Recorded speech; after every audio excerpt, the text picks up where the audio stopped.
Hello everyone. तो जैसा कि हम लोग CSIR 2019 का पार्ट सी का जो है क्वेश्चन आंसर डिस्कस करने जा रहे हैं। इससे पहले ये 2019 पार्ट सी का दूसरा सेशन है। इससे पहले वाले सेशन में हम लोग क्वेश्चन नंबर 71 से लेकर के 102 तक ऑलरेडी डिस्कस कर चुके हैं। 71 से लेकर 102 तक का क्वेश्चन हम लोग ऑलरेडी डिस्कस कर चुके हैं।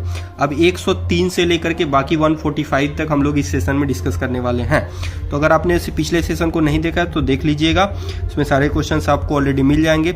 बाकी इसमें जो है हम लोग डिस्कस करने वाले हैं। और अभी तक अगर आपने चैनल को सब्सक्राइब नहीं किया तो प्लीज़ चैनल को सब्सक्राइब कर लीजिए, हम लोगों से जुड़ जाइए, ताकि हम लोग जो भी DBT, ICMR, CSIR, UGC NEET जिसका PYQ क्वेश्चन और जो इम्पोर्टेंट टॉपिक है उसका डिस्कशन का क्वेश्चन जो हम लोग अपलोड करें आप तक टाइमली पहुंच पाए, और आने वाले दिसंबर एग्जाम में अगर अभी आपने क्वालिफाई नहीं किया है तो आप क्वालिफाई कर सकें। ठीक है, क्योंकि हम हैं आपके लिए, और चैनल को सब्सक्राइब करने में आप नो कॉस्ट है, आप बिना कॉस्ट के आप चैनल को सब्सक्राइब कर सकते हैं। तो आपके लिए एक एडवांटेजेज है यूट्यूब की तरफ से, और आपकी तैयारी रेगुलरली बिना किसी प्रॉब्लम्स के चलती रहेगी। ठीक है, तो आइए हम शुरू करते हैं क्वेश्चन आंसर। पहला क्वेश्चन है हमारा क्वेश्चन नंबर 103 102 तक हम लोग पिछले सेशन में जैसा कि हम लोग बताया कि कर चुके हैं।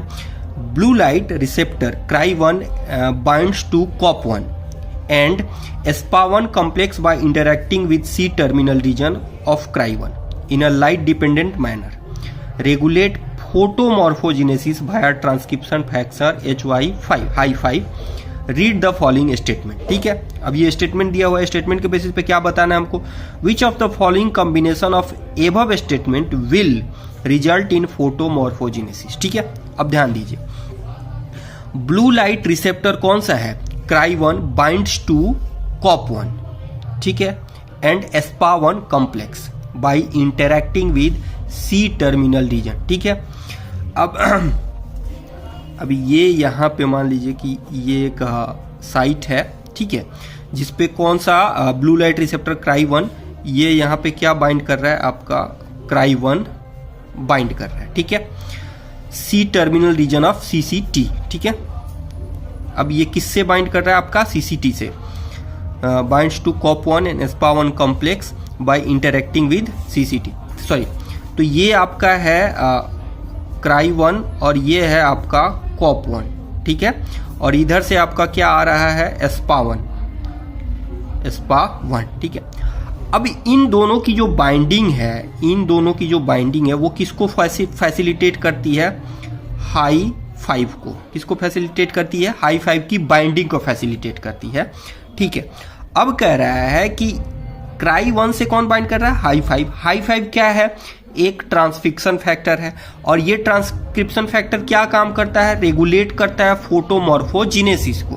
ठीक है, किसको रेगुलेट करता है, फोटोमॉर्फोजेनेसिस को। ठीक है, अब ध्यान दीजिए, कह रहा है CRY1 binds to COP1 and SPA1 complex, ठीक है, leading to degeneration of HY5 high 5। अब ध्यान दीजिए, अगर इस स्टेटमेंट को हम लोग राइट बोलें तो ये जो पूरा स्टेटमेंट यहाँ पे दिया हुआ है ठीक इसके कंट्रास्ट हो जाएगा, क्योंकि यहाँ पे दे रहा है कि इन दोनों की बाइंडिंग इसकी बाइंडिंग को फैसिलिटेट कर रही है, मतलब हेल्प कर रही है, या आप आइए और बाइंड होइए। और यहाँ पे कह रहा है कि इसकी बाइंडिंग जो है लीडिंग टू डिग्रेडेशन, यानी कि हाई 5 के डिग्रेडेशन को। तो अगर मान लीजिए इसके डिग्रेडेशन ही हो जाएगा तो ये यहाँ पे बाइंड कैसे करेगा, यानी कि ये स्टेटमेंट कंप्लीटली रॉन्ग है, ये कंप्लीटली नहीं होगा सही, ये कंप्लीटली रॉन्ग है। ठीक है, क्योंकि इस स्टेटमेंट के ठीक विपरीत है।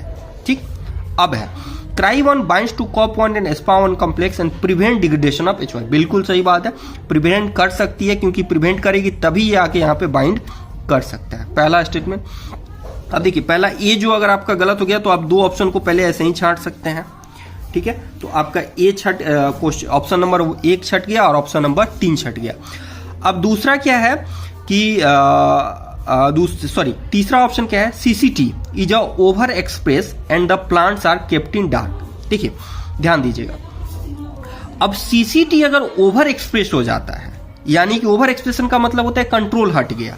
तो उसको आप डार्क में रखिए चाहे लाइट में रखिए, कोई फर्क नहीं पड़ता है। तो अगर सीसीटी को आप डार्क में रखिए चाहे सीसीटी को आप लाइट में रखिए, दोनों स्टेटमेंट आपका सही होगा। यानी कि इस तरह से देखा जाए तो यहाँ पे बी सी डी तीनों स्टेटमेंट आपके सही होंगे, यानी कि ऑप्शन नंबर 4 जो होगा आपका राइट आंसर होगा फॉर दैट क्वेश्चन। ठीक है, अगर कोई भी डाउट हो जरूर मैसेज की जरूर कमेंट कीजिएगा। आपके कमेंट का जवाब जितनी जल्दी होगा हम लोगों से सॉल्यूशन के थ्रू आप तक पहुंचाएंगे। आपकी हर प्रॉब्लम का समाधान हम कराएंगे, बस आप हमारे साथ जुड़े रहिए और चैनल को सब्सक्राइब कर लीजिए। ठीक है, चलिए अगला क्वेश्चन देखिए। After absorbing light chlorophyll molecules in green plant exist in singlet and triplet state. ठीक है, अब ध्यान दीजिए, ये एक स्टेट ऑफ इलेक्ट्रॉन है। यहाँ पे क्या पड़ा, लाइट पड़ा। किसके थ्रू पड़ा, सूरज के थ्रू। ठीक है, सूरज ने इस पे क्या डाला, लाइट है। अब जैसे ही इस पे लाइट पड़ेगी ये क्या हो जाएगा, एक्साइटेड हो जाएगा, यहाँ से यहाँ चला आया। ठीक है, एक्साइटेड हुआ और फिर यहाँ से ये कहाँ आएगा, ट्रिपलेट स्टेट में। ये था आपका सिंगलेट स्टेट, ये हो गया आपका ट्रिपलेट स्टेट, और फिर ये आएगा आपके नॉर्मल पोजीशन पे। ठीक है, तो ये चीजें हो गई। अब पढ़िए, after absorbing light chlorophyll molecules in green plants exist in singlet and triplet state, following are certain statement on singlet and triplet state of chlorophyll molecules. ठीक है, अब इसमें से कौन सा सही है, 4 ऑप्शन है। पहला ऑप्शन कह रहा है singlet state is short lived compare to triplet state. दूसरा है singlet state is long lived compare to triplet state. चौथा है singlet state contains electrons with anti parallel spins while triplet state has electron with parallel. तो पहला option जो हम यहाँ पे दिया है कि singlet state is short lived compare to, ये आपका स्टेटमेंट सही है। Singlet state is long lived, तो ये आपका गलत हो जाएगा। Singlet state contain electron with anti parallel spin, सही बात है। व्हाइल ट्रिपलेट स्टेट है इलेक्ट्रॉन विद, तो ये जो ट्रिपलेट स्टेट होता है ये पैरेलल में रहता है, जबकि सिंगलेट स्टेट होता है वो एंटी पैरेलल होता है। ठीक है, तो आपका ऑप्शन नंबर ए जो है वो सही है, बी रॉन्ग है, सी सही है। अब आ जाइए,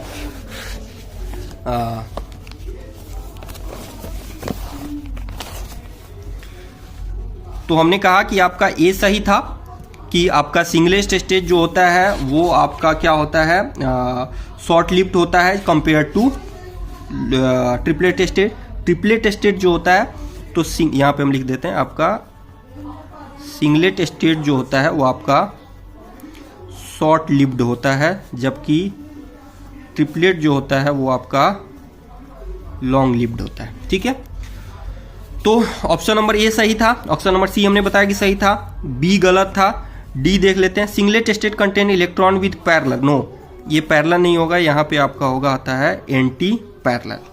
क्या होता है, एंटी पैरेलल।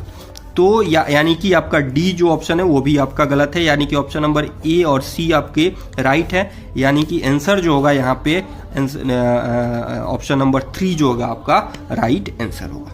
ठीक है, चलिए अगला क्वेश्चन देखिए। Only members of the plant kingdom and many bacteria have capability of biological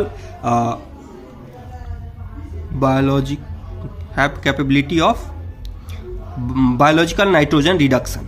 In this regard, following statement are given.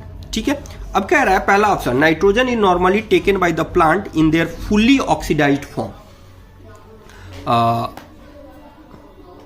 but needs to be reduced before incorporation in organic molecule. ठीक है, तो इस option को हम लोग देखते हैं।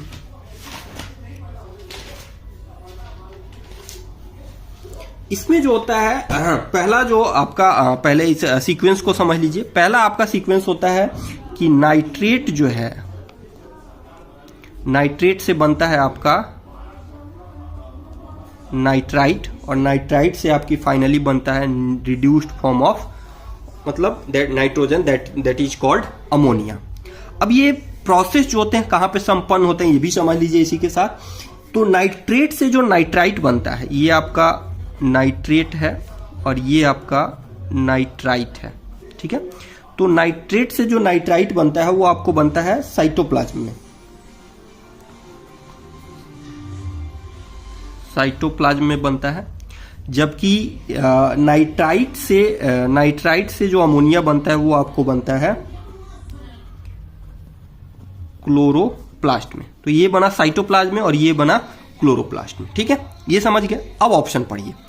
Option कह रहा है कि nitrogen is normally taken by the plants in their fully oxidised form but needs to be reduced before incorporation in organic molecule.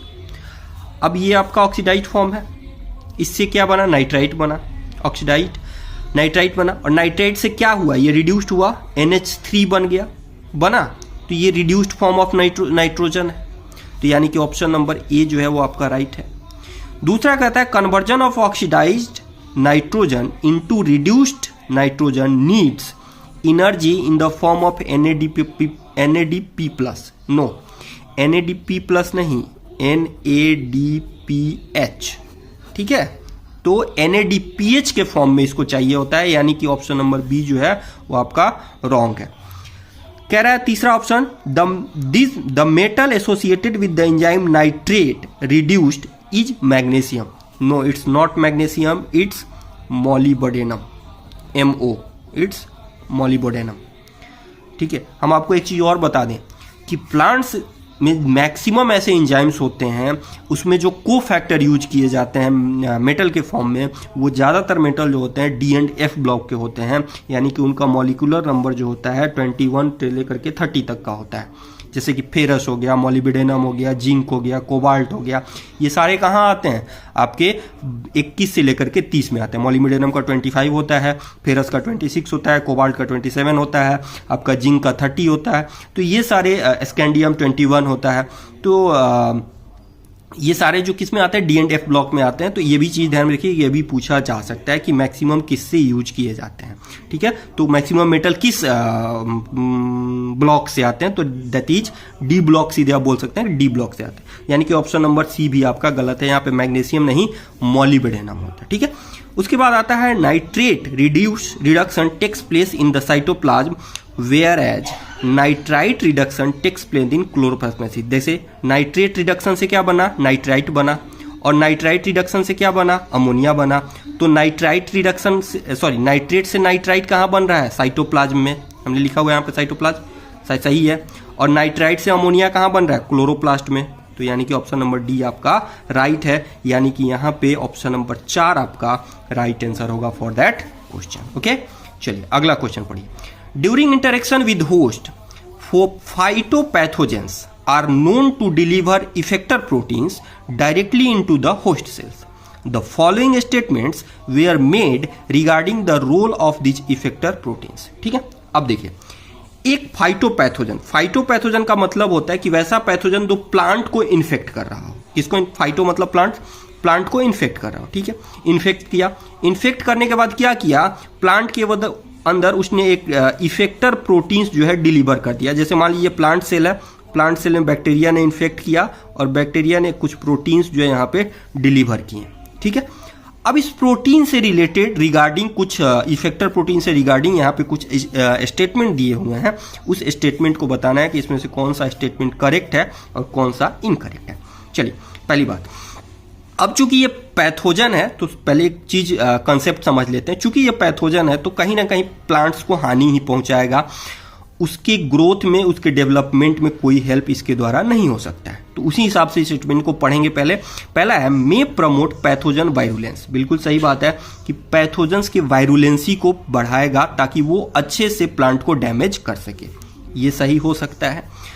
दूसरा, मे इलिसाइट ए वायरुलेंस रिस्पॉन्स। बिल्कुल सही बात है कि प्लांट जो है कोई भी अगर अपना डिफेंस मैकेनिज्म शो करता है जो उसकी वायरुलेंसी को कम करता है तो उसके अगेंस्ट काम करेगा, यानी कि इलिसाइट ए वायरुलेंस इफेक्ट को कम कर देगा। ठीक है, तो यानी कि ये भी आपका सही है। ठीक है, ए वायरुलेंस मतलब एंटी वायरुलेंस। ठीक है, चलिए, पहला मे सप्रेस डिफेंस रिस्पॉन्स, मे सप्रेस डिफेंस रिस्पॉन्स। अभी हमने कहा कि प्लांट का जो डिफेंस मैकेनिज्म है उसको दबा देगा, सप्रेस कर देगा, सही बात है।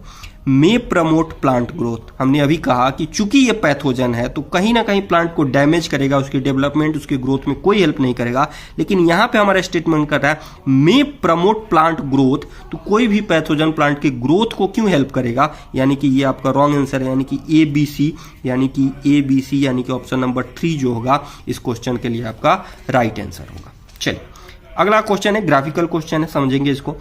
The carbon dioxide dissociation curve of oxygenated and deoxygenated blood are given along with dissolve carbon dioxide below. अब इस ग्राफ को पहले समझते हैं, ध्यान दीजिएगा। ग्राफ में क्या है कि ये आपका कार्बन डाइऑक्साइड कंटेंट है और ये ऑक्सीजनेटेड ब्लड का लाइंस है, कर्व है, और ये आपके डीऑक्सीजनेटेड ब्लड का कर्व है। अब आप यहां पे देख सकते हैं कि कंपेरेटिवली अगर देखा जाए तो कार्बन डाइऑक्साइड का जो कंटेंट है वो इस कार्बन डाइऑक्साइड प्रेशर के रिलेटिव में अगर देखा जाए तो किसी भी पॉइंट पे कार्बन डाइऑक्साइड का जो बाइंडिंग है वो ऑक्सीजनेटेड ब्लड की अपेक्षा डीऑक्सीजनेटेड ब्लड से ज्यादा है। किसी भी पॉइंट पे आप देखिए, जैसे मान लीजिए 40 पे ही लेते हैं, तो आप यहां देखिए कहां जा रहा है और यहां पे देखिए कहां जा रहा है, ठीक ऊपर जाइए तो ज्यादा हो रहा है ना। तो यानी कि डीऑक्सीजनेटेड ब्लड जो है कार्बन डाइऑक्साइड को मोर स्ट्रांगली बाइंड करता है as compare to oxygenated blood. ठीक, चलिए अब स्टेटमेंट को पढ़ते हैं। पहला स्टेटमेंट हमारा कह रहा है, इसको थोड़ा सा हम लोग ठीक कर लेते हैं। चलिए पहला स्टेटमेंट हमारा कह रहा है the deoxygenated haemoglobin has greater affinity for carbon dioxide than oxygenated haemoglobin. अभी हमने चर्चा की कि डीऑक्सीनेटेड ब्लड की एफिनिटी जो है, यहां पे ध्यान दीजिए ना, किसी भी पॉइंट पे एफिनिटी जो है ऑक्सीनेटेड ब्लड के मुकाबले हमेशा ज्यादा दिख रही है ना, क्योंकि ये इसके देखिए यहां देखिए एकदम कंटिन्यूअसली एक तरह देखा जाए तो पैरेलली है, लेकिन इसके ऊपर है, यानी कि हमेशा हर पॉइंट पे डीऑक्सीनेटेड ब्लड का जो एफिनिटी है वो कार्बन डाइऑक्साइड से ऑक्सीनेटेड ब्लड की अपेक्षा ज्यादा है। तो हमारा ऑप्शन नंबर ए जो होगा वो आपका राइट होगा। दूसरा कह रहा है कि the deoxygenated haemoglobin does not binds with hydrogen ions release during the formation of bicarbonate from carbon dioxide. तो हम आपको बता दें कि आपने पढ़ा होगा कि क्या क्या फैक्टर्स जो होते हैं रिस्पॉन्सिबल होते हैं बाइंडिंग या नॉन बाइंडिंग के लिए। तो उसमें आपका हाइड्रोजन आयन कंसंट्रेशन आता है, pressure of oxygen and carbon dioxide आता है, आपका टेम्परेचर आता है, तो उसमें हाइड्रोजन आयन भी होता है। और यहाँ पे कह रहा है कि does not bind with free hydrogen, तो ये आपका नहीं पच रहा है, यानी कि ये आपका रॉन्ग आंसर है, सॉरी रॉन्ग स्टेटमेंट है। चलिए अगला है the haemoglobin saturation with carbon dioxide has no effect on carbon dioxide dissociation curve. कैसे नहीं हो सकता है भाई साहब? अगर सेचुरेशन कार्बन डाइऑक्साइड के साथ होता तो कार्बन डाइऑक्साइड का सॉरी ऑक्सीजन के साथ होगा तो कार्बन डाइऑक्साइड डिसोसिएशन कर्व को कैसे नहीं अफेक्ट करेगा? बिल्कुल करेगा। तो ये आपका रॉन्ग हो जाएगा।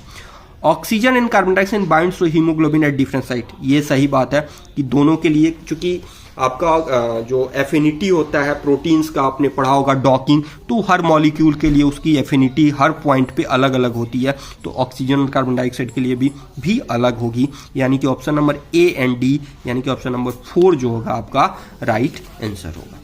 चलिए अब यहाँ पे देखिए, ये आपने 12th क्लास में भी पढ़ा होगा, ये आपका है आपका कार्डियोग्राम से आपका ये क्वेश्चन है।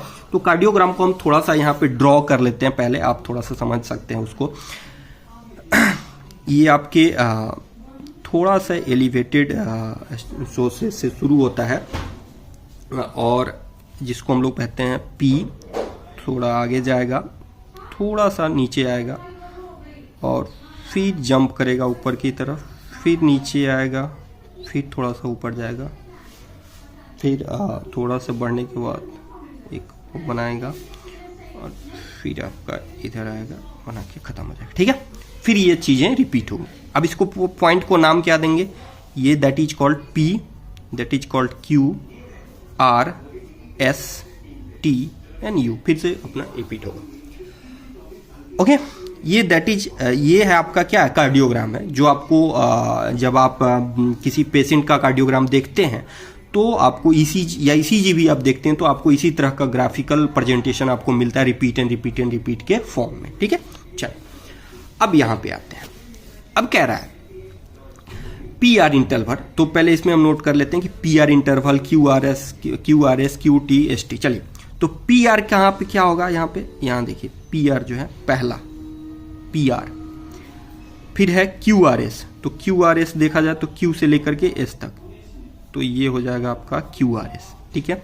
और क्यू टी अगर देखा जाए तो यहाँ से यहाँ तक हो जाएगा, that is called Q T, that is called P R, और that is called Q R S. चलिए, अब कह रहा है कि पी आर इंटरवल जो होगा यहाँ पे ध्यान दीजिएगा, P R interval Q R S duration, P R आपका यहाँ पे हो गया, क्यू आर एस ड्यूरेशन आपका Q T interval S T. अब आपको पता है कि पी आर जो होता है वो इनिशियल है, और जो ये पी जो एलिवेशन है ये क्या होता है, डीपोलराइजेशन ऑफ आर्ट्रिया, आर्ट्रिया का डीपोलराइजेशन इस पॉइंट को सूचित करता है। लेकिन यहाँ पे सिर्फ पी की बात नहीं हो रही है, चूंकि यहाँ से पी से पी आर तक की बात हो रही है, यहां तक की बात हो रही है, यहां तक की बात हो रही है। तो डीपोलराइजेशन के बाद जो एक कंडक्शन होता है आपके वेव का, कहां तक, वेंट्रिकल तक, तो उस पूरे रीजन को हम लोग क्या कहते हैं, पी से आर तक बोलते हैं। कि पहले आर्ट्रिया का डीपोलराइजेशन हुआ और उससे जो वेव बना, उस वेव का फिर कंडक्शन हुआ कहां तक, वेंट्रिकल तक। तो इसलिए हम लोग पी आर को कहां तक लेके जाएंगे, आर्ट्रियो वेंट्रिकुलर कंडक्शन। अगर सिर्फ पी की बात होती तो हम लोग बोलते कि डीपोलराइजेशन ऑफ आर्ट्रिया, ठीक है। अब है क्यू आर एस ड्यूरेशन, यानी कि ये वाला भाग यहां से लेकर के यहां तक, ये जो पीक आ रहा है ना पूरा रीजन, मतलब पीक मतलब डिविएशन से लेकर के पूरा एलिवेशन फिर डेविएशन। तो इस पार्ट को अगर हम लें तो क्या कहेंगे, तो हमने जैसे कहा कि ये अगर आर्ट्रियल डिपोलराइजेशन है तो ये जो पीक होता है, ये पूरा रीजन जो होता है वो आपके वेंट्रिकल डिपोलराइजेशन को शो करता है। किसको शो करता है, क्योंकि पी से आर तक क्या हो गया, कंडक्शन हो गया, किसका, वेव का, कहां से, आर्ट्रिया से वेंट्रिकल तक। कंडक्शन के बाद क्या होगा, अब वेंट्रिकल डिपोलराइजेशन, वेंट्रिकल क्योंकि वेव आ चुका है तो अब वेंट्रिकल डिपोलराइज होगा, जैसे थोड़ी देर पहले आर्ट्रिया हुआ था। तो यहां पे आर्ट्रिया डिपोलराइज हुआ और इस रीजन में यानी कि क्यूआरएस रीजन में कौन डिपोलराइज हुआ, आपका वेंट्रिकल डिपोलराइजेशन हुआ, क्योंकि यहां से यहां तक हमारा वेव, यहां तक मतलब यहां से हमारा वेव जो है अब यहां आ चुका है, तो अब कौन डिपोलराइज हो रहा है, वेंट्रिकल डिपोलराइज हो रहा है। इसलिए क्यूआरएस को हम लोग क्या कहते हैं, वेंट्रिकुलर डिपोलराइजेशन।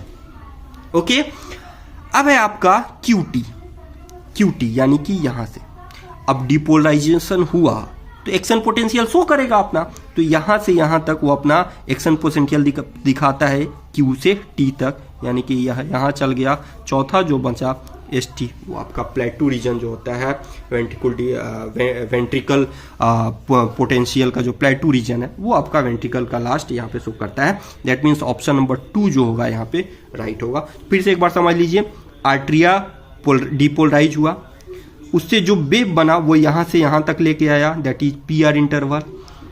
अब इस रीजन में वेंट्रिकल डिपोलराइज हुआ, ठीक है। अब फिर वेंट्रिकल यहाँ पे जो है रिपोलराइज हो गया, यानी कि फिर अपने प्लेटू पोजीशन में टी तक आते आते वेंट्रिकल जो है नॉर्मलाइज हो जाता है, और फिर पी से अपना अगला ग्राफ शुरू होता है, फिर आर्ट्रियल डिपोलराइजेशन होता है, फिर वेव का कंडक्शन होता है, फिर वेंट्रिकुलर डिपोलराइजेशन होता है, फिर एक्शन पोटेंशियल होता है। तो ये चीज़ें रिपीट होती रहती है, ठीक है। चलिए, तो ये आपका ऑप्शन हो गया, ठीक है।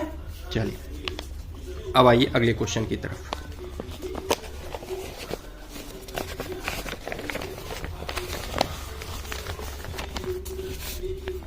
Question number 109। क्वेश्चन नंबर 109 हमारा क्या कह रहा है कि the pathway of synthesis of aldosterone in zona glomerulosa along with the intracellular location is shown below। देखिए ये आपका पढ़ा हुआ चीज़ है, ये आपका शॉर्ट मतलब ये जो चीज़ है एक फ़ोटो को उठा के दे दिया है, आपने इसको पढ़ा है मुझे लगता है। तो इसमें जो आपका मुझे लगता है ऑप्शन होगा वो पहला ऑप्शन यहाँ पे जो माइटोकॉन्ड्रिया में जो होता है वहाँ पे आपका P450 के प्रेजेंस में साइड क्लीवेज, यानी कि ऑप्शन नंबर 2 जो होगा ये यहाँ पे हो जाएगा 1 पे। ऑप्शन नंबर 2 ये जो होगा आपको यहाँ पे हो जाएगा, ठीक है। अब दूसरा जो है आपका बी, ये भी आपको पता है, आपने देखा होगा कि आपको 3 बीटा हाइड्रोक्सी एस्टेरॉयड डिहाइड्रोजिनेज, क्योंकि प्रोजेस्टेरोन से अगर प्रोजेस्टेरोन बनता है तो यहाँ पे डिहाइड्रोजिनेशन ही हो रहा है, तो इसलिए आपका यहाँ पे क्या बोलते हैं कि हाइड्रोक्सी एस्टेरॉयड डिहाइड्रोजिनेज जो होगा यहाँ पे हो जाएगा, यानी कि 3 बीटा हाइड्रोक्सी डिहाइड्रोजिनेज, यानी कि मुझे लगता है कि बी जो होगा वो तीसरा यहाँ पे हो जाएगा, और बचा जो होगा ये सी जो होगा 1 हो जाएगा, यानी कि A2B3C1, ठीक है। तो ऑप्शन नंबर 3 जो होगा यहाँ पे आपका राइट आंसर हो जाएगा, ठीक है। चलिए अगला क्वेश्चन पढ़ते हैं। आप इस क्वेश्चन को थोड़ा सा ध्यान से समझाते हैं आपको, क्योंकि ये समझने वाला क्वेश्चन है, हालांकि इसमें भी बहुत बड़ा चीज़ ये नहीं है। चलिए, given below is a figure of a pro-opio melanocortin polypeptide and its cleavage products ABCD, which have different hormonal activities. The names of the cleaved product obtained from the POMC are in the table of the diagram। अब इसको समझने के लिए हम यहाँ पे समझाते हैं, आपको फोटो बना दिए हैं। ये आपका POMC है, ठीक है, यानी कि आपका प्रो वर्जन है, यानी जिसका जो एमिनो एसिड होता है वो 134 तक होता है, ठीक है। अब इसकी जब क्लीवेज होती है तो ये 2 भाग में पहले टूटता है। पहला होता है प्रो ACTH, मतलब ACTH से पहला, अभी पूरी तरह से ये एक्टिव नहीं हुआ है, ठीक है ना, प्रो ACTH। और बीटा और दूसरा भाग जो इसका होता है बीटा लाइपोप्रोटीन होता है, ठीक है। तो बीटा लाइपोप्रोटीन यानी कि आपका ए जो है वो ए हो जाएगा आपका ACTH, ठीक है, और बी जो हो जाएगा वो हो जाएगा बीटा लाइपोप्रोटीन, ठीक है। तो ए हो जाएगा आपका मतलब सॉरी हम यहाँ पे लिख देते हैं एड्रीनोकॉर्टिकोट्रॉफिक हार्मोन, यानी कि यहाँ पे ये हो जाएगा ए, और बी जो हो जाएगा बीटा लाइपोप्रोटीन, यानी कि ये हो जाएगा आपका बी, ठीक है। अब फिर पढ़िए, अब जब ACTH टूटेगा तो सॉरी प्रो ACTH जब मतलब क्या बोलते हैं एक्टिवेट होगा तो ACTH बनाएगा, NPOC बनाएगा, JP तो इससे हम लोगों को मतलब नहीं है, और ये आपका फिर टूटेगा। अब ACTH जब टूटेगा तो 2 भाग बनाएगा, पहला अल्फा मेलानोसाइट स्टिमुलेटिंग हार्मोन और क्लिप। ये NPOC क्या बनाएगा, गामा मेलानोसाइट हार्मोन। यहाँ पे क्या दिया हुआ है, alpha melanocyte stimulating hormone. Alpha melanocyte stimulating hormone किससे बन रहा है, ACTH से, यानी कि ए जब टूटेगा तो क्या बनाएगा, अल्फा मेलानोसाइट स्टिमुलेटिंग हार्मोन, यानी कि सी क्या होगा, अल्फा मेलानोसाइट स्टिमुलेटिंग हार्मोन होगा। अब इधर आ जाइए, अब ये बीटा लाइपोप्रोटीन हार्मोन जब टूटेगा तो 2 चीज बनाएगा, गामा लाइपोप्रोटीन हार्मोन और बीटा इंडोट्रोपिन।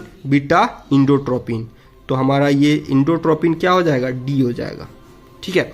यानी कि ए का 1, बी का 2, सी का 3 और डी का 4, A1 B2 C3 D4, ठीक है।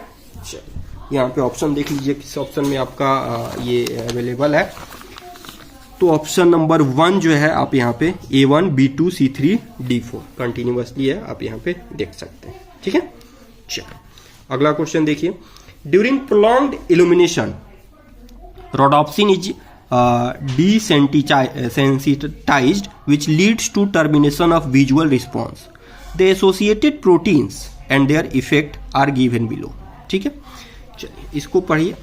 ये आपका जो सेक्शन बी में जो आपने बनाया था, जो एक क्या बोलते हैं, जो एक ऑप्शन दिया था, सीक्वेंस दिया था, उसी सीक्वेंस से रिलेटेड है, बस इसमें एंजाइम इन्वॉल्व कर दिया है कि किस स्टेप पे कौन सा एंजाइम जो है आपका इन्वॉल्व रहता है। अब देखिए, जैसे ही ऑप्सिन प्रोटीन जो है, ये आपके विजुअल परफॉर्मेंस है, तो जैसे ही आपका ऑप्सिन प्रोटीन फॉस्फोरिलेट होता है, यानी कि उस पर फॉस्फेट को ऐड किया जाता है, तो वो ट्रांसड्यूसिन का एक्टिविटी जो है वो स्लो कर देता है। क्या कर देता है? स्लो कर देता है, यानी कि ए का जो है 3 हो जाएगा। ठीक है। रोडोप्सिन काइनेज, काइनेज का काम है फॉस्फोरिलेशन करना, कभी कभी ये डिफॉस्फोरिलेशन भी करता है। रोडोप्सिन काइनेज, तो रोडोप्सिन काइनेज जैसे ही आपका एक्टिव होता है, ये क्या करता है? Phosphorylate obscene. ठीक है, तो यहां पे फॉस्फोरिलेशन हुआ तो क्या हो गया? एक्टिवेशन डिक्रीज हो गया, किसका? ट्रांसड्यूसिन का। लेकिन अब यहां पे ये बता रहा है भाई साहब कि ये फॉस्फोरिलेशन तो हो रहा है, अच्छी बात है, लेकिन इस फॉस्फोरिलेशन कौन कर रहा है? तो ये कर रहा है आपका रोडोप्सिन काइनेज। क्या कर रहा है? Rhodopsin kinase. ठीक है, किसको फॉस्फोरिलेट करता है? तो रॉड के जो ऑप्सिन भाग है, ऑप्सिन पार्ट है, यहां देखिए, ये जो ऑप्सिन पार्ट है, इस पे किसको ऐड कर रहा है? फॉस्फेट ग्रुप को ऐड कर रहा है। कौन कर रहा है? तो रोडोप्सिन काइनेज। और जैसे ही ऐड हुआ तो क्या हो गया? ट्रांसड्यूसिन का जो एक्टिविटी है वो डिक्रीज हो गया, ट्रांसड्यूसिन का एक्टिविटी डिक्रीज हो गया। ठीक है, चलिए अब है तीसरा अरेस्टिन।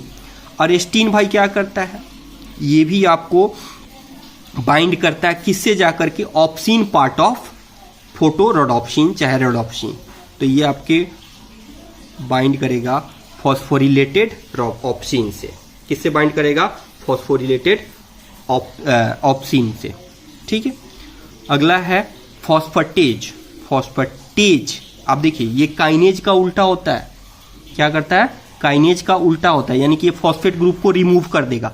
तो जैसे ही फॉस्फेट ग्रुप रिमूव होगा, ट्रांसड्यूसिन फिर से एक्टिवेट हो जाएगा, और जैसे ही एक्टिवेट होगा, टर्मिनेशन प्रोसेस रिवर्स हो जाएगा, यानी कि अब टर्मिनेशन की बजाय क्या हो जाएगा? एक्टिवेशन हो जाएगा, यानी कि ये वाला भाग। तो अगर उस ऑप्शन को देखें तो हमारा ऑप्शन नंबर 3 जो होगा यहाँ पे राइट आंसर हो जाएगा। फिर से एक बार समझ लीजिए, फॉस्फोरिलेटेड ऑप्सिन, फॉस्फोरिलेशन हो रहा है, तो जैसे ही ऑप्सिन का फॉस्फोरिलेशन होगा, ट्रांसड्यूसिन की एक्टिविटी डिक्रीज हो जाएगी। ट्रांसड्यूसिन की एक्टिविटी जैसे ही डिक्रीज हो जाएगी, प्रोसेस जो है स्लो हो जाएगा। अब बात आती है कि ऑप्सिन का फॉस्फोरिलेशन करता कौन है? तो रोडोप्सिन काइनेज करता है फॉस्फोरिलेटेड ऑप्सिन। अब फॉस्फोरिलेटेड ऑप्सिन से बाइंड कौन करता है? अरेस्टिन बाइंड करता है, बाइंड टू फॉस्फोरिलेटेड ऑप्सिन। अब इन सारे बाद में लास्ट में क्या आता है? फॉस्फेटेज आता है। फॉस्फेटेज क्या करता है भाई साहब? फॉस्फोरिलेटेड ऑप्सिन से फॉस्फेट ग्रुप को रिमूव करता है। तो फॉस्फेट ग्रुप जैसे ही रिमूव हो जाएगा, इसका उल्टा कार्यक्रम शुरू हो जाएगा, यानी कि ट्रांसड्यूसिन का जो एक्टिवेशन डिक्रीज हुआ था वो अब इंक्रीज हो जाएगा, ट्रांसड्यूसिन एक्टिव हो जाएगी, और एक्टिव होने के बाद प्रोसेस क्या हो जाएगा? रिवर्स हो जाएगा, यानी कि टर्मिनेशन की बजाय एक्टिवेशन हो जाएगा। ठीक है, चलिए अगला आप देखिए। Estrous cycle in rats is controlled by pituitary and gonadal hormones. While treating a set of rats with vitamin D, a student accidentally inject the rat with an inhibitor of 17A hydroxypregnolone and checked vaginal smear for 10 consecutive days. अब देखिए, देना था vitamin D, लेकिन दे दिया 70A हाइड्रोक्सीप्रिग्नोलोन। अब 10 दिन तक जब वो कंसिक्यूटिव उसका वेजाइनल स्मीयर देखेगा तो उसको क्या मिलेगा? कौन सा ऑब्जर्वेशन यहाँ पे करेक्ट है? क्या देखने को मिलेगा? तो भाई साहब, जब उसको 17A हाइड्रोक्सीप्रिग्नोलोन दिया जाएगा, ठीक है, तो वहाँ पे ल्यूकोसाइट दिखेगा और कुछ एपिथेलियल सेल्स भी दिखेंगे। बाकी फिर हम पढ़ लेते हैं, लेकिन यही ऑप्शन आपका सही होगा। देखिए, the smear showed well formed nucleated epithelial cells through the period. अब हम कैसे बोल सकते हैं कि वो आपका वेल फॉर्म न्यूक्लिएटेड सेल ही है? ये हम करेक्टली नहीं बोल सकते। The smears initially show normal estrous stage but eventually entered a prolong stage. नहीं, ये भी नहीं होगा। नॉर्मल एस्ट्रस कैसे होगा भाई साहब? क्योंकि हमने तो डी देना था, हमने कुछ और दिया है। तीसरा, the cell showed oestrus for 3 days and then return to, नहीं, ये तो उल्टा हो जाएगा, ये नहीं होगा, यानी कि ऑप्शन नंबर 3 जो होगा आपका राइट आंसर होगा। ठीक है, चलिए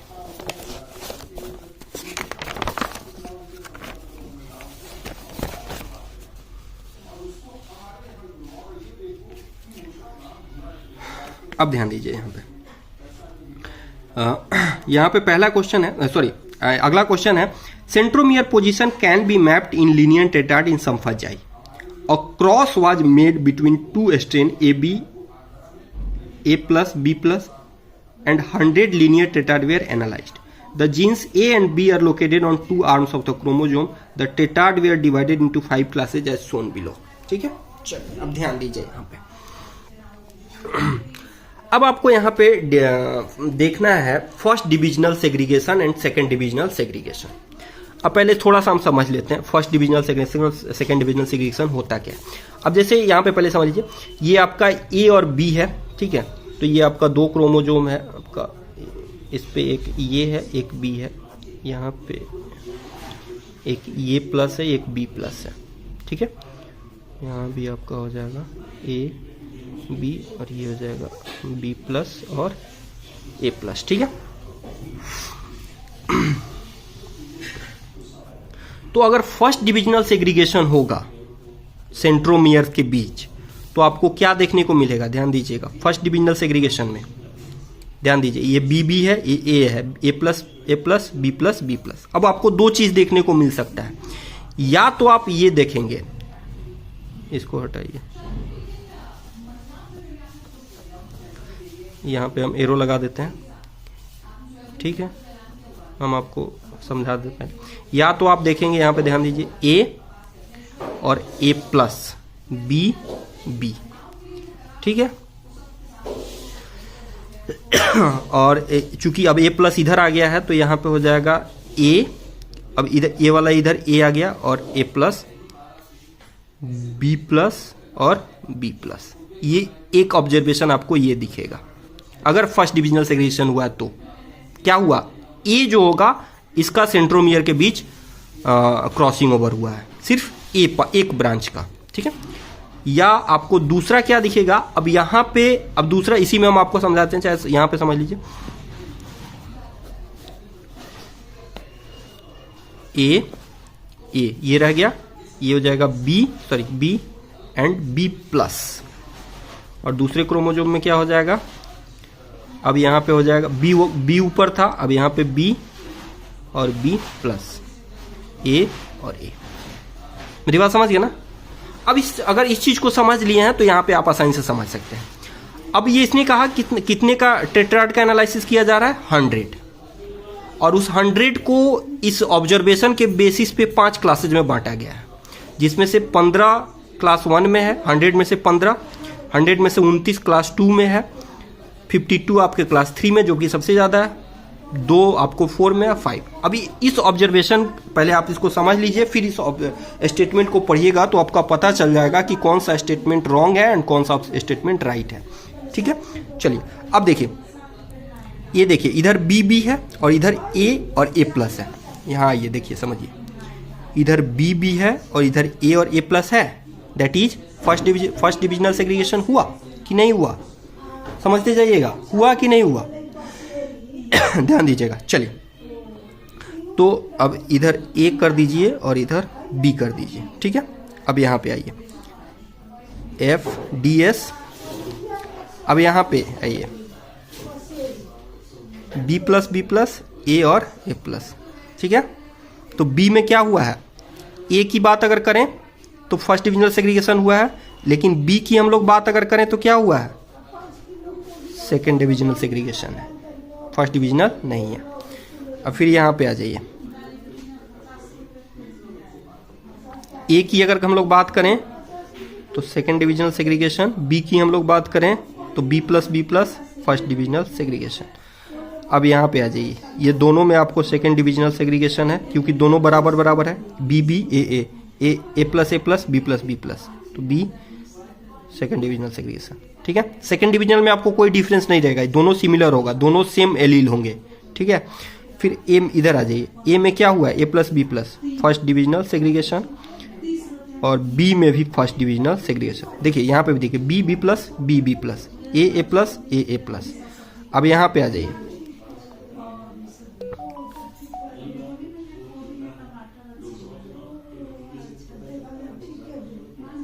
B plus B A plus A plus A B plus B. तो यहाँ पे भी आपका हो जाएगा, सॉरी हम लोग उल्टा जा रहे हैं, first divisional segregation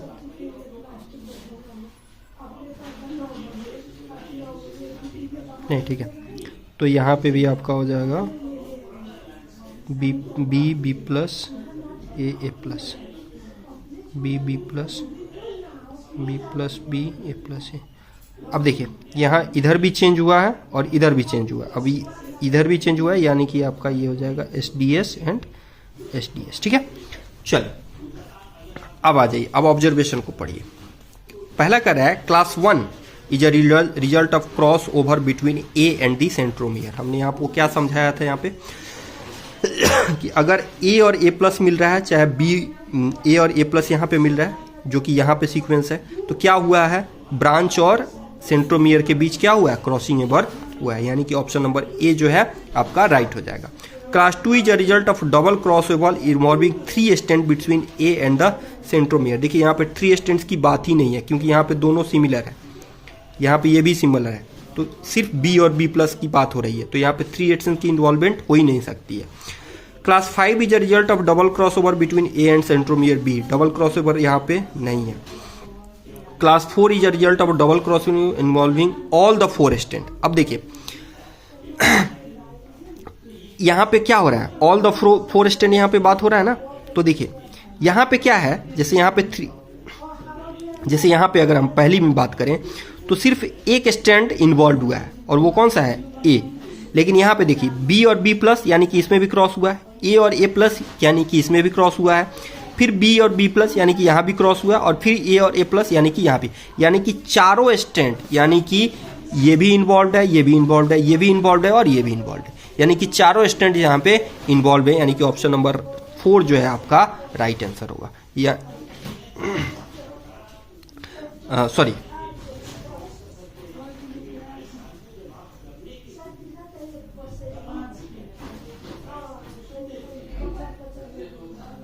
double cross होगा, सॉरी ये तो डबल नहीं होगा ना, यानी कि 2 हो जो होगा आपका राइट आंसर होगा। यानी कि class 5 is a result of cross over between A and centromere B, A and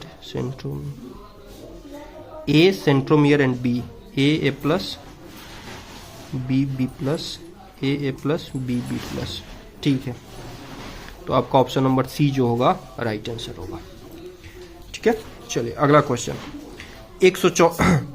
2 yellow mice with straight hair were crossed and the following progeny were obtained। ठीक है,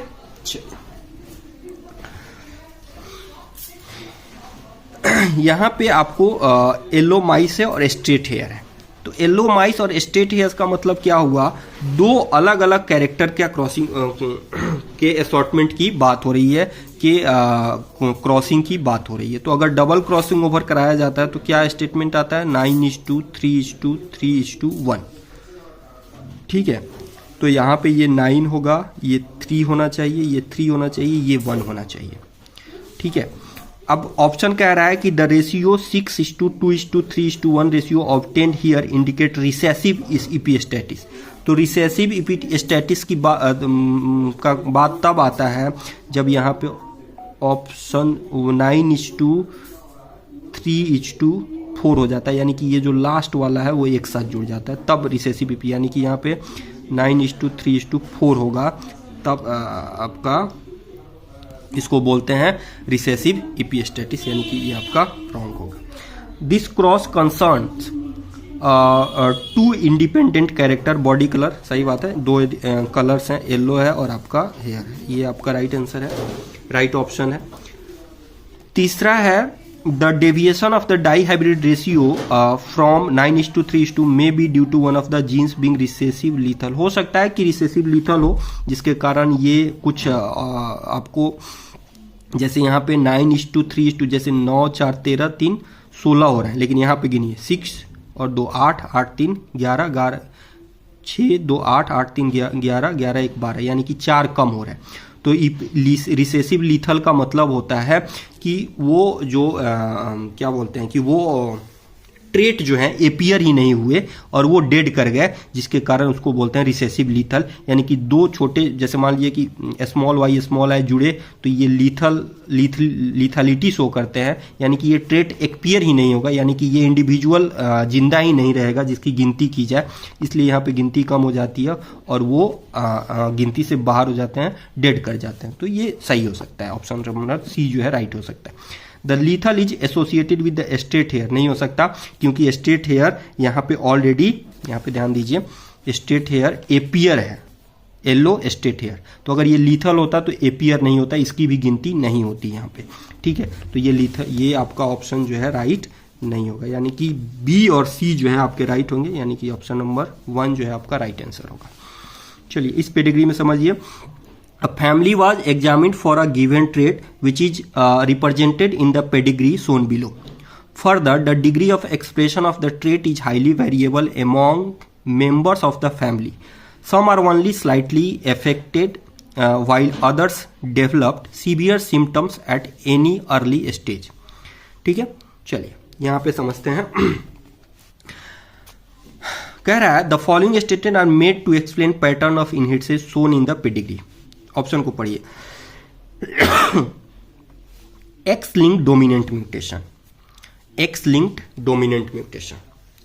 तो अगर एक्स लिंक्ड डोमिनेंट म्यूटेशन होता, ध्यान दीजिएगा, तो अगर x linked dominant mutation का मतलब हो गया कि यहाँ पे एक जो है अफेक्टेड है और एक आपका नॉन अफेक्टेड है। जैसे ये मान लीजिए अफेक्टेड और ये एक नॉन अफेक्टेड है। मान लीजिए कि 2 मिनट के लिए मान लेते हैं कि यहाँ पे आपका एक्स आ गया अफेक्टेड, जिसके कारण ये अफेक्टेड हो गया। अगर ऐसा हो रहा है तो ये एक्स जो है वो यहाँ भी आएगा फीमेल में, फादर का एक्स जो है फीमेल में भी आएगा, तो यहाँ भी इस तरह का अपीयरेंस आएगा। तो यानी कि इसको अफेक्टेड होना चाहिए, लेकिन यहाँ पे नॉन अफेक्टेड है। इसको अफेक्टेड होना चाहिए ना, क्योंकि ये अफेक्टेड है तो ये एक्स इसको देगा। और अगर डोमिनेंट की बात है तो एक एक्स अफेक्टेड एक्स भी यहाँ पे रहेगा, तो जो डिजीज है वो अपीयर हो जाएगा, यानी कि इसको भी डिजीज होना चाहिए जो कि नहीं है, यानी कि ये ऑप्शन आपका गलत हो जाएगा।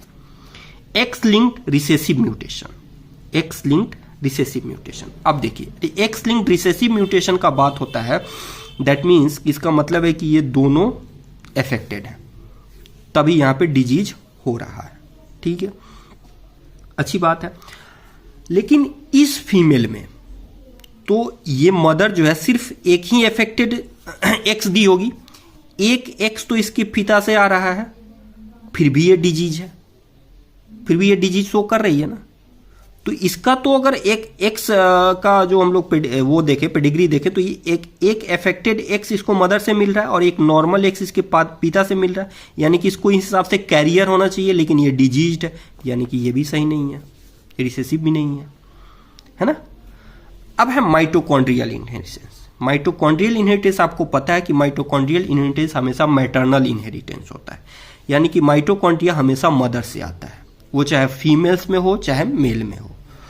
तो अगर ये माइटोकॉन्ड्रियल इशूज है, माइटोकॉन्ड्रियल इनहेरिटेंस है, तो यानी कि माइटोकॉन्ड्रिया के जीन के कारण डिजीज हो रहा है, दैट मीन्स तो ये आपके होने वाले चाइल्ड मेल में भी होगा, फीमेल में भी होगा। अब यहां से देखिए तीनों चाइल्ड को हो गया, लेकिन इसमें किसी चाइल्ड को नहीं हुआ, क्योंकि ये मैटरनल है, लेकिन यहाँ पे डिजीज कौन है, फादर है। कौन है, फादर है। तो ये अपना माइटोकॉन्ड्रिया इनमें से किसी को नहीं दिया, इसलिए इनमें से किसी को बीमारी नहीं हुआ। इनमें किसका माइटोकॉन्ड्रिया है, नॉर्मल मदर का। लेकिन यहाँ देखिए, यहाँ पे आपकी मदर डिजीज्ड है, तो ये इसने अपने सभी चाइल्ड को क्या दे दिया, माइटोकॉन्ड्रिया दिया, यानी कि सारे के सारे डिजीज्ड हो गए। फिर यहाँ पे मदर डिजीज्ड है, तो इसने भी सारे चाइल्ड को अपना माइटोकॉन्ड्रिया दिया, सारे डिजीज्ड हो गए, है ना। तो ये आपका ऑप्शन नंबर सी जो है राइट आंसर है, ठीक है। अब आप आंख मूंद के ऑप्शन नंबर सी लगा सकते हैं, सॉरी ऑप्शन नंबर 2 लगा सकते हैं। हम एक बात बोल रहे हैं इसलिए क्योंकि सी जो है बाकी किसी में नहीं है। लेकिन ये भी पढ़ लीजिए, variable expression can be due to heteroplasty, ये भी आपका राइट आंसर है, यानी कि ऑप्शन नंबर 2 जो है आपका राइट आंसर है। अगला पढ़िए, the location of 6 deletion has been mapped to Drosophila chromosomes as shown in the diagram given below. चलिए डिलीशन के हिसाब से देख लेते हैं कि आपका सीक्वेंस बताना है यहाँ पे जीन का, समझ लीजिए। अब ध्यान दीजिएगा, ऑप्शन नंबर 1 जो डिलीशन हो रहा है, इसको थोड़ा सा आपको देखना पड़ेगा ध्यान से।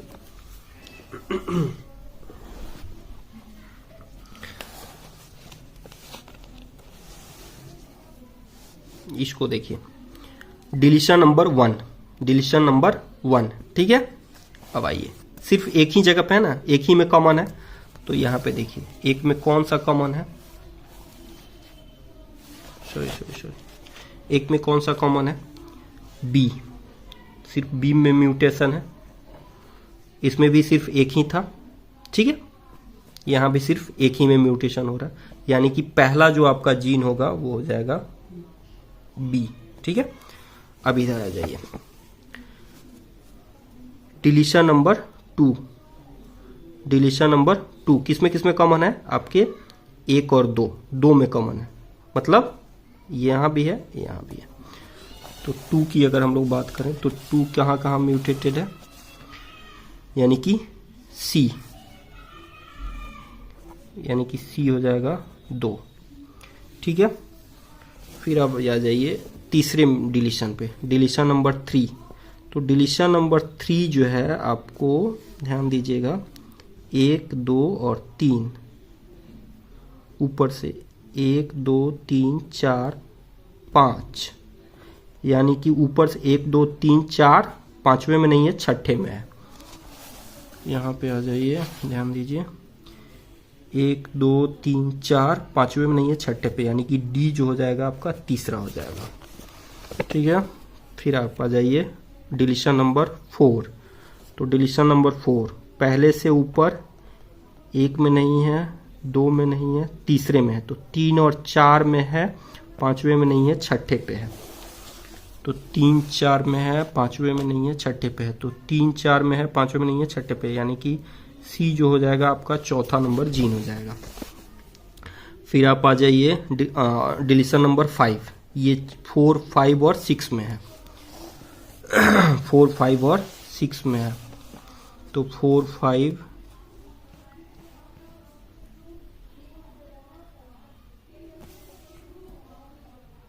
नहीं 4 में नहीं है, 5 और 6 में है, 4 में नहीं है, ध्यान दीजिए, थोड़ा सा मिस्टेक हुआ, 4 में यहाँ पे नहीं है ना, यहाँ पे नहीं है, 5 और 6 में ही है। तो 5 और 6 में आपका कौन सा आता है, एफ, यानी कि ये पांचवा हो जाएगा, ठीक है।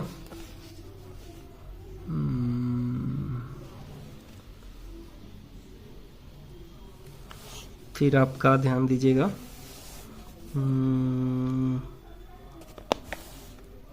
Option number 6। तो 6 किसमें किसमें है,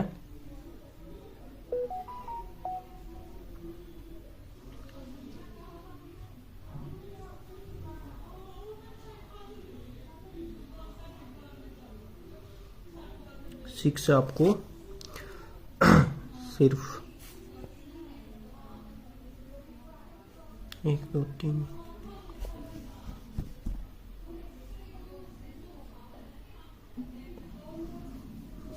सिर्फ यहाँ पे है ना, तो एक ही में है मतलब, तो ये सिर्फ यहाँ पे है, इसका मतलब ये आपका राइट आंसर है, यानी कि एफ, यानी कि जी। डिलीशन नंबर 5 एफ में भी है और जी में भी है। डिलीशन नंबर 6 कि यहाँ नंबर नहीं है ना, यानी कि जी, यानी कि B C D E A F G, B C D E A F G. तो आपका बी सी छठा एम यहाँ पे है, तो B C D E F G. 1 minute रुक जाइए, हम थोड़ा सा हम लोग मिस कर रहे हैं यहाँ पे समझने में। एक तो ठीक है, एक में है बी सी डी आपका डिलीशन नंबर 5। डिलीशन नंबर 5 में क्या हो रहा है, ये आपको 4 में भी है, 5 में भी है, 6 में भी है। डिलीशन, हाँ यहाँ ध्यान दीजिए, हम यहाँ पे हम लोग मिस कर रहे थे। डिलीशन नंबर यहाँ पे 5 जो है, डिलीशन नंबर आपका 5 जो है वो आपको 4 में भी है, मतलब 5 जो है वो किस में भी कॉमन है, 4 में भी कॉमन है, 5 में भी कॉमन है और 6 में भी कॉमन है। ठीक है, तो यहाँ पे देखिए 4, 5 और 6 ये किस में है, आपका ए में, यानी कि ये पांचवा जो होगा वो ये होगा ए। ठीक है, पांचवा जो होगा वो आपका ए होगा।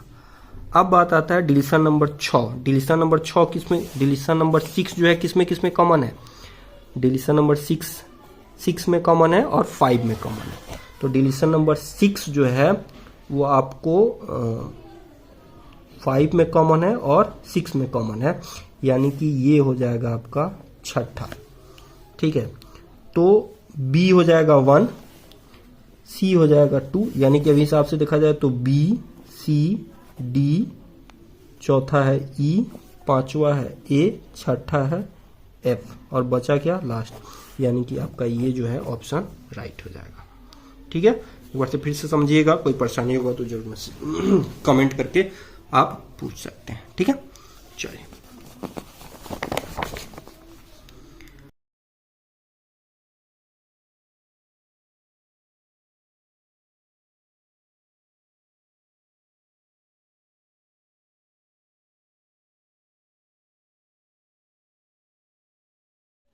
In the following pedigree, individuals with the shaded circle are shaded square show presence of a recessive autosomal disease। अब ध्यान दीजिए, ऑटोसोमल डिजीज है, सेक्स लिंक डिजीज नहीं है। अब जो शेडेड है, जैसे मान लीजिए ये आपका शेडेड है, चाहे ये शेडेड है, चाहे ये शेडेड है, तो ऑटोसोम है, तो ऑटोसोम या तो नॉर्मल होगा या तो कैरियर होगा। और चूंकि ये रिसेसिव ऑटोसोमल डिजीज है, तो ये जो पोर्शन होगा, ये जो ऑटोसोम वाले जो इंडिविजुअल्स होंगे इस तरह के, जैसे स्मॉल से, दैट इज आपके क्या हो गए, डिजीज्ड हो गए पर्सन होंगे। ठीक है, तो आपको जैसे कि पता है कि अब चूंकि यहाँ पे एक इस पेडिग्री की अगर हम लोग बात करें तो यहाँ पे एक डिजीज पर्सन है, तो यहाँ पे एक डिजीज पर्सन होने के लिए इन दोनों का कैरियर होना जरूरी है, कि ये कैरियर होंगे तभी आपका, जैसे मान लीजिए कि अगर मान लीजिए कि कोई एक नॉर्मल है, अगर जैसे कि कोई नॉर्मल है और एक कोई कैरियर है, तो इसमें इंडिविजुअल्स, किसी भी इंडिविजुअल्स में सिर्फ एक ही स्मॉल ए जाएगा, या तो ये कोई डिजीज नहीं हो सकता है। अगर डोमिनेंट होता तो हम बोल सकते थे कि एक नॉर्मल हो सकता है और एक कैरियर हो सकता है, फिर भी ये डिजीज हो, लेकिन चूंकि बात रिसेसिव के है, तो जब यहाँ पे दोनों कैरियर होंगे तभी यहाँ पे नीचे कोई भी डिजीज पर्सन होगा, या कोई एक कैरियर हो और एक कोई डिजीज हो। लेकिन यहाँ चूंकि शेडेड नहीं है तो हम लोग डिजीज बोल नहीं सकते, तो ये मस्ट बी कैरियर होंगे, ये भी मस्ट बी कैरियर होंगे। ठीक है, तो जब ये दोनों कैरियर होंगे और यहाँ पे एक डिजीज्ड है, तो यहाँ पे ये जो आपका जो नॉर्मल इंडिविजुअल दिख रहा है, इसके कैरियर होने का चांसेज क्या हो जाएगा, 2/3 हो जाएगा, 2/3 हो जाएगा। ठीक है, तो अगर ध्यान दीजिएगा, अगर आपके दोनों कैरियर इंडिविजुअल्स हों, दोनों कैरियर इंडिविजुअल्स हो, मतलब सॉरी पेरेंट अगर दोनों कैरियर हों, पेरेंट अगर दोनों कैरियर हों, तो उनके प्रोजेनी के कैरियर होने का क्या चांसेज है, 2/3 है। क्या है, 2/3 है। ठीक है, चलिए अगर अब बात आती है कि आपका हमसे क्वेश्चन पूछा जा रहा है कि 3 का 1, यानी कि ये वाले में स्ट्रेट के आने की कितनी प्रतिशत संभावना है, कितना परसेंटेज चांसेज है। तो अब ये कितना हो गया, 2/3। चलिए अब दूसरा है कि अगर कोई मान लीजिए कि एक इंडिविजुअल आपका कैरियर है और दूसरा इंडिविजुअल आपका डिजीज है, तो जो इसमें क्या हो जाएगा, कैरियर होने का चांसेज 1/2 हो जाएगा और डिजीज होने का चांसेज 1/2 हो जाएगा। ठीक है, तो यानी कि यहाँ पे क्या हो जाएगा, 1/2 हो जाएगा। तो यहाँ हो गया 2/3 और यहाँ हो गया 1/2, तो अगर 2/3 को 1/2 से हम लोग मल्टीप्लाई करते हैं तो 2 से 2 कट गया, यानी कि 1/3 आएगा। ठीक है, तो इसका चांसेस है 2/3 और इसका चांसेस है 1/2, क्योंकि यहाँ पे एक डिजीज है और एक कैरियर है। तो हमने कहा कि अगर एक, जैसे मान लीजिए यहाँ पे एक डिजीज है, यहाँ पे एक कैरियर है, तो इसके होने का चांसेस क्या हो जाएगा, 1/2 हो जाएगा डिजीज होने का चांसेस। और यहाँ पे दोनों कैरियर हैं तो इसके कैरियर होने का चांसेस क्या हो जाएगा, 2/3 हो जाएगा, है ना। तो यहां पे 2/3 मल्टीप्लाई बाय 1/2, तो आपका आंसर क्या आ जाएगा, 1/3 आ जाएगा। कोई दिक्कत, चलिए आगे बढ़ते हैं। During the course of vertebrate evolution the jaw bones got modified into 3 ear ossicles in mammals. Jaw bones मतलब जबड़े का जो बोन्स है वो मॉडिफाई हो गया ईयर, जो हमारे कान की जो 3 हड्डियां होती है, malleus, incus, stapes. Which one of the following is a correct match of ear ossicles and it's ancestral jaw bone. यानी कि सीधी सीधी बात है कि यह हमारे होमोलोगस बोन्स की बात कर रहा है जो कि आपके मैच कर रहे हैं। तो अब यहाँ पे ध्यान दीजिए, स्टेपिज से बात हो रही है क्वाड्रेट की, नहीं, स्टेपिज क्वाड्रेट का नहीं होता है। इनकस जो होता है वो क्वाड्रेट के होमोलोगस होता है, तो ये नहीं होगा। स्टेपिज आर्टिकुलर, नहीं, आर्टिकुलर जो होगा वो आपका मैलियस के होता है, तो ये नहीं होगा। अगला ऑप्शन देखिए, स्टेपिज क्वाड्रेट, तो इनकस हाइपोमैंडिबुलर, नहीं, ये भी नहीं होगा।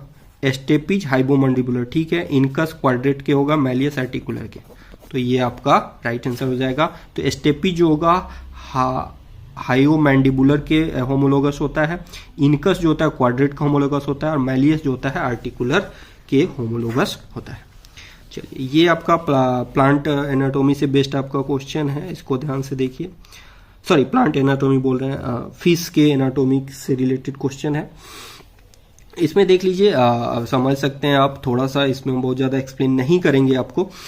ये आपके जो एयर सैक्स होता है वो आपको एम्फियोक्सिस में देखने को मिलता है। ये सारे रेस्पिरेटरी ऑर्गन्स है, तो आपको ये बताया गया, मतलब इसमें आपको बस ये बताना है कि फिश का जो रेस्पिरेटरी ऑर्गन्स होता है उसमें जो मॉडिफिकेशंस होते हैं, किसमें क्या क्या मॉडिफिकेशंस देखने को मिलते हैं। तो अगर हम लोग एम्फियोक्सिस की बात करें तो उसमें आपको ये जो जैसे मान लीजिए ये आपका जबड़ा है, ये एम्फियोक्सिस है, तो यहाँ पे आपको एयर सैक्स मिलता है। वैसे ही अगर कलेरियस की बात की जाए तो क्लेरियस में आपको एर्बोसेंट ऑर्गन्स मिलता है, और आपको चना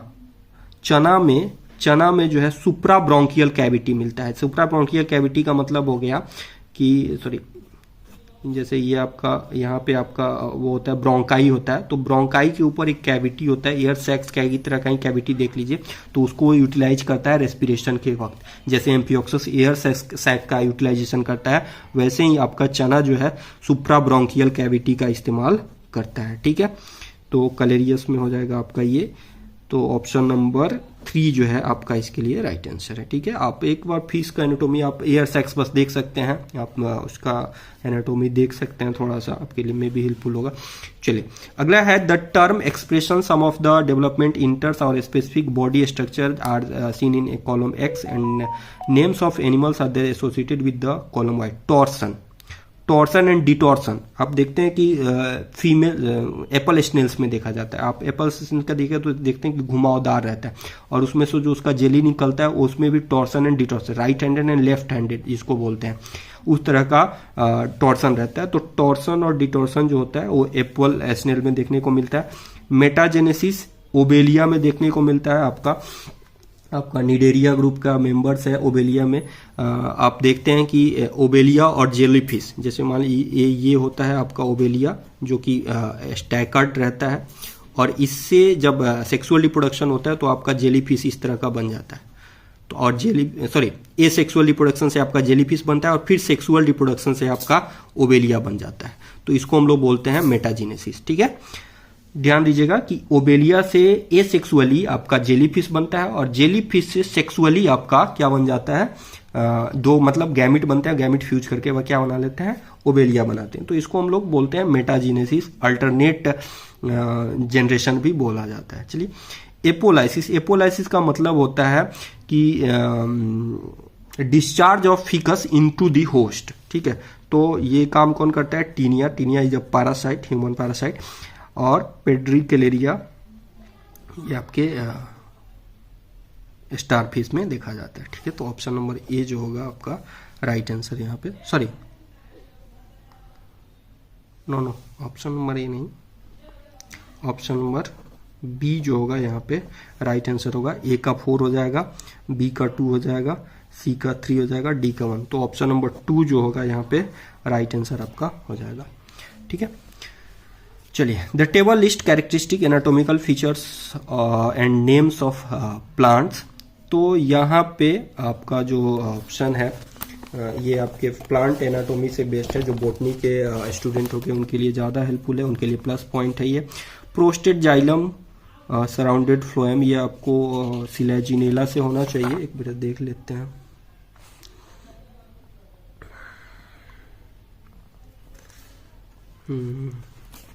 तो 1 का हो जाएगा आपका सी, यानी कि सिलेजिनेला में ये आपका देखने को मिलता है। और फिर आपका क्या है? सिफ्नोस्टील सेंटर पीथ परजेंट और मेडुलेटेड प्रोस्टेट एंड यूएस्टिट कंजॉइंट, ठीक है। ये आपका बी हो जाएगा, मार्सेलिया ये आपका मैच है। और ये जो हो जाएगा वो आपका डी हो जाएगा, मतलब 3 हो जाएगा, ठीक है। ऑप्शन नंबर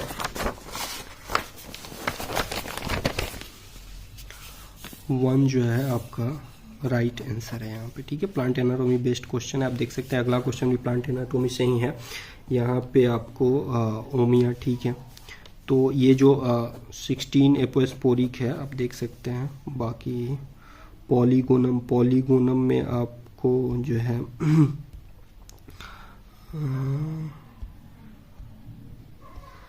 ये मोनोस्पोरिक 8 न्यूक्लिएट होता है, ठीक है। टेट्रास्पोरिक 16 न्यूक्लिएट आपका पिपिरोमिया में होता है। फिर आपका बाईस्पोरिक 8 न्यूक्लिएट, मोनोस्पोरिक पॉलीगोनम हो गया, बाईस्पोरिक 8 न्यूक्लिएट आपको देखने को मिलता है ओएनोथेरा एलियम, ओएनोथेरा में, ठीक है। तो ये आपका इसमें जाएगा, यानी कि ऑप्शन नंबर 2 जो होगा आपका यहाँ पे राइट आंसर हो जाएगा, ठीक है। ये आपके प्लांट एनाटॉमी बेस्ड क्वेश्चन है, कंसेप्चुअल नहीं है, स्ट्रेट फॉरवर्ड क्वेश्चन है। तो आप इसमें अगर पढ़े हैं तो आप बना सकते हैं। Following are some generation related to wood anatomy of higher plants. हाँ, ये आप समझ सकते हैं। The axis system of coniferous woods consist mainly of entirely of tracheids. The axial system of coniferous woods consist mainly or entirely of tracheids, right है, tracheids इसमें होते हैं। The ray of coniferous typical contain only parenchyma, नहीं यहाँ parenchyma, यहाँ पे रे जो होते हैं उसमें सिर्फ parenchyma नहीं होते हैं और सेल्स भी होते हैं, जैसे कि mesenchyma, sclerenchyma। The ray of angiosperm typically contain both and sclerenchyma cells and tracheids, नहीं दो नहीं, ट्रैकिड्स नहीं होते। एंजियोस्पर्म वुड में be either diffuse porous, ring and porous, ये सही है आपका, डिफ्यूज पोरस और रिंग पोरस। तो यानी कि ऑप्शन नंबर 2 जो है ए एंड डी, यानी कि राइट आंसर है आपका, ओके। चलिए, A field ecologist gathered following data in order to study diversity of species in 4 plant community. Based on the observation, the ecologically draw following conclusion. Plant communities C1 and C4 show a strong similarity with each other. ठीक है, C1 and C4 ध्यान दीजिएगा, C1 and C4 strong similarity, ठीक है। यहाँ भी 90, यहाँ पे 40 है, यहाँ पे एब्सेंट है 60 and 40, ठीक है। फिर यहाँ और यहाँ मैच है यहाँ पे, तो ये आपका राइट आंसर हो जाएगा। Plant community C1 and C4 as well as community C2 and C3 show strong similarity with each other. C1 and C4 तो ठीक है, C2 एंड C3 देखिए स्ट्रॉन्ग सिमिलरिटी नहीं बोल सकते। सिमिलरिटी बोले तो मिनिमम सिमिलरिटी बोले तो चलेगा, क्योंकि यहाँ पे ठीक है, यहाँ भी ठीक है, 25-25 यहाँ भी ठीक है, लेकिन यहाँ पे देखिए यहाँ पे डाइवर्सिटी ज़्यादा है जबकि यहाँ पे बहुत कम है, फिर यहाँ पे भी ठीक उल्टा हो रहा है। तो स्ट्रॉन्ग सिमिलरिटी इसको हम लोग नहीं बोल सकते हैं। Plant community C1 is most diverse, C1 is most divert 90, 60, 15 plant communities C4 is most divert. देखिए, मोस्ट डाइवर्ट का मतलब होता है कि आपका जो स्पेसीज है उसमें क्या हो, इक्वलिटी हो। लेकिन यहाँ पे देखिए, जब C1 की बात आती है तो एक में 90 है, 60 है, थोड़ा दूसरे में 15 चला गया, फिर 25, फिर 65, तो इक्वलिटी उतनी नहीं है जितना कि आपको C4 में 40, 65 बहुत ज़्यादा का डिफरेंस नहीं है, फिर 40 तो उतना डिफरेंस नहीं है, 45, 55 यहाँ भी ज़्यादा डिफरेंस नहीं है। लेकिन यहाँ पे देखिए 15 और 90 बहुत ज़्यादा डिफरेंस है, या 15 और 60 को भी ले लीजिए तो बहुत ज़्यादा का डिफरेंस है। तो यहाँ पे 65, 25, तो ये यहाँ पे इक्वल डाइवर्सिटी नहीं है, तो इसको हम लोग मोस्टली डाइवर्स नहीं बोल सकते। तो मोस्टली डाइवर्स कौन सा हुआ, जैसे यहाँ पे देखिए, यहाँ पे इक्वलिटी ज़्यादा, मतलब बोल सकते हैं कि ऑलमोस्ट इक्वल है। जैसे 40 है, 65 है, फिर 40 है, 45 और 55 है। तो आपका डी जो होगा राइट आंसर होगा, यानी कि ऑप्शन नंबर ए और डी, यानी कि ऑप्शन नंबर 2 जो होगा यहाँ पे राइट आंसर होगा। ठीक है, चलिए अब है the table given below list type of plant communities and type of growth form, dry grasslands, semi desert, tropical forest, tundra. ठीक है, तो इसको अगर आप इकोलॉजी बेस्ड, इकोलॉजी का क्वेश्चंस है, आप उसमें जाके बना सकते हैं। थोड़ा सा इसमें आपको देखना पड़ेगा, हम आपको यहाँ पे वैसे बता देते हैं। जैसे आपका ड्राई ग्रासलैंड्स है तो इसमें हेमी क्रिप्टोफाइट्स जो होते हैं, चूंकि ड्राई ग्रासलैंड्स है तो उसमें आपको कंप्लीटली क्रिप्टोफाइट्स जो है आप नहीं बोल सकते कि एपियर हो सकते हैं, तो आप इसमें हेमी क्रिप्टोफाइट्स जो है बोल सकते हैं कि मे बी एपियर हो सकते हैं। ठीक है, वैसे ही सेमी डिजर्ट की अगर बात की जाए तो केमीफाइट्स आ सकते हैं। वैसे ही हम बोले हैं कि अगर ड्राई ग्रासलैंड हो तो हेमी क्रिप्टोफाइट्स, इसमें केमीफाइट्स आ सकते हैं। ट्रॉपिकल फॉरेस्ट की अगर बात की जाए तो फेनेरोफाइट्स आ सकते हैं इसमें, और टुंड्रा में आपको तो क्रिप्टोफाइट्स आने ही आने हैं, यानी कि आपका 25 का जो है ये ऑप्शन राइट हो गया। ठीक है, तो क्रिप्टोफाइट्स के लिए ड्राई ग्रासलैंड्स उतने नहीं हो सकते, तो इसलिए हेमी क्रिप्टोफाइट्स जो है उसको हम लोग कंसीडर